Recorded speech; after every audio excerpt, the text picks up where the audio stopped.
வாழ்க வளமுடன். கம்பங்குடி டிவி நேயர்களுக்கு நல்வாழ்த்துக்கள். இன்று ஜாதகத்தில் உங்கள் நட்சத்திரப்படி நீங்கள் வணங்க வேண்டிய தெய்வம் எது என்று பார்ப்போம். ஈசனின் திருவடி அணுக்கம் இருந்தால் கொடிய வெம்மையும் மாலை சந்திரன் குளுமையை தரும் விதமாக மாறிப்போகும் என்கிறார்கள் ஆன்மீக பெரியோர்கள்.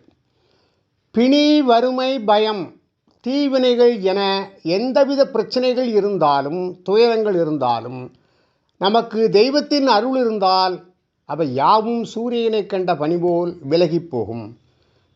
ஜாதகத்தில் கிரகச்சாரங்கள் சரியில்லை என்றால் திருமணம் நடைபெறுகிறது, நட்சத்திர தோஷம் ஏற்பட்டிருக்கிறது, பித்ருதோஷம் வாட்டுகிறது, சத்துருக்கள் மூலம் மிகவும் அல்லல் படுகிறார்கள், பணம் இருந்து என்ன பயன், வழக்குகள் வாட்டி வதைக்கின்றன, இப்படி எவ்வளவோ பிரச்சனைகளை சொல்லி பலரும் புலம்புகிறார்கள். இதை நாம் காண்கிறோம். இவற்றை எதிர்கொள்ளும் வல்லமையை, துன்பங்களை எளிதில் கடந்து செல்லும் பக்குவத்தை, தோஷங்கள் இல்லாத சந்தோஷ வாழ்வை பெறுவதற்கு தெய்வ பலம் உறுதுணையாக நிற்கும்.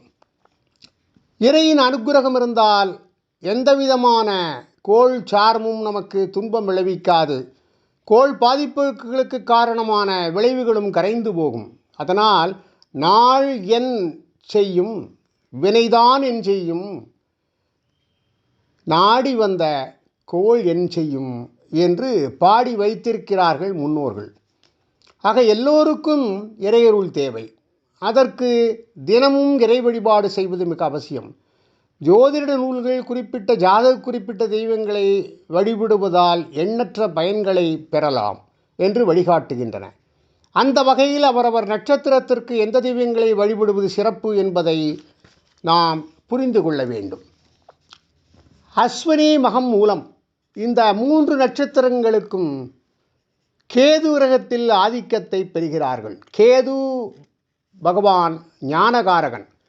இந்த நட்சத்திரக்காரர்களுக்கு ஆன்மீகம், தத்துவம், வழிபாடுகள், வெளிநாட்டு தொடர்புகள், மருத்துவம், ஆராய்ச்சி ஆகியவை நன்கு அமையும்.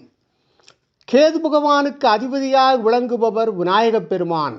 அதனால் அஸ்வினி, மகம், மூலம் ஆகியவற்றை நட்சத்திரமாக பெற்று இருக்கும் அன்பர்கள் வியாழக்கிழமை தோறும் அருகம்புல் மற்றும் பலவித மலர்களால் விநாயகரை அர்ச்சித்து வழிபடுவது நல்ல சிறப்பை தரும். அடுத்து பரணி, பூசம், பூராடம் இந்த 3 நட்சத்திரங்களும் பிறந்த அன்பர்கள் சுக்கிரன் ஆதிக்கம் பெற்றவர்கள். சுக்கிரன் களத்திர காரகன். நல்ல வாழ்க்கை துணை, சந்தோஷமான வாழ்வு, வாகன வசதி, கலைகளில் ஏற்படும் முன்னேறம், ஈடுபாடு, மற்றவர்களை ஈர்க்கும் தன்மை ஆகியவை இவர்களுக்கு அமையப்பெறும். சுக்கிர பகவானின் அதி தேவதை மகாலட்சுமி ஆவாள். ஆகவே வெள்ளிக்கிழமைகளில் வெண்ணிற மலர்கள் சார்த்தி பால் நிவேதனம் செய்து கனகதாரா சோஸ்திரம் படித்து மகாலட்சுமியை வழிபட்டு வந்தால் சகலவிதமான ஐஸ்வர்யங்களும் உண்டாகும்.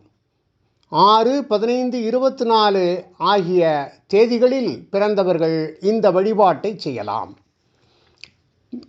கிருத்திகை, உத்திரம், உத்திராடம் இந்த நட்சத்திரத்தில் பிறந்தவர்கள் சூரியனின் ஆதிக்கத்தை பெறுவார்கள்.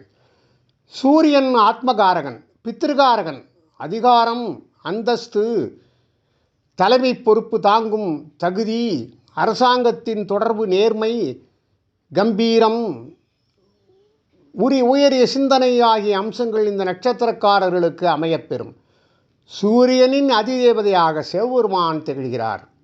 ஆகவே இந்த நட்சத்திரக்காரர்கள் ஞாயிற்றுக்கிழமைகளில் சிவப்பு நிற மலர்கள் சமர்ப்பித்து கோதுமை பண்டம் நிவேதனம் செய்து வழிபடுவது விசேஷம்.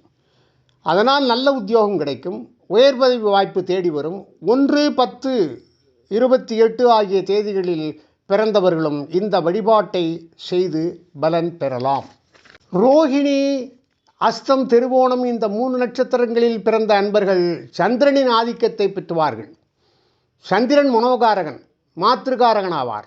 கற்பனை வளம், பரிவு, பாசம், நேசம், பொறுமை ஏற்றுமதி இறக்குமதியில் நல்ல வாய்ப்பு, ஆடை ஆபரணங்களில் விருப்பம் ஆகிய அம்சங்கள் இந்த நட்சத்திரக்காரர்களுக்கு அமையும். சந்திரனின் அதிதேவதை அம்பாள். ஆகவே திங்கட்கிழமைகளில் வெண்ணிற மலர்களால் அம்பாளை அர்ச்சித்து சர்க்கரை பொங்கல் நிவேதனமாக செய்து வழிபட்டு வந்தால் நினைத்த காரியங்கள் நினைத்தபடியே நிறைவேறும். முயற்சியில் அமோக வெற்றி கிடைக்கும். 2, 11, 20, 29 ஆகிய தேதிகளில் பிறந்த அன்பர்களும் அம்பாளை வழிபட்டு வளம் பெறலாம். மிருகசீஷம், சித்திரை, அவிட்டம் இந்த 3 நட்சத்திரங்களில் பிறந்த அன்பர்கள் செவ்வாயின் ஆதிக்கம் பெற்றவர்கள். பூமிகாரகன் என்றும் சகோதரகாரகன் என்றும் சிறப்பிக்கப்படுகிறார் செவ்வாய்.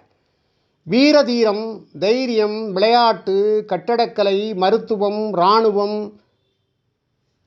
காவல் ஆகியவற்றில் இந்த அன்பர்கள் மேம்பட்டு விளங்குவார்கள். செவ்வாயின் அதிபதி முருகப்பெருமான். ஆகவே இந்த நட்சத்திரக்காரர்கள் செவ்வாய்க்கிழமையில் முருகனுக்கு செந்நிற பூக்களால் அர்ச்சனை செய்து வழிபடலாம்.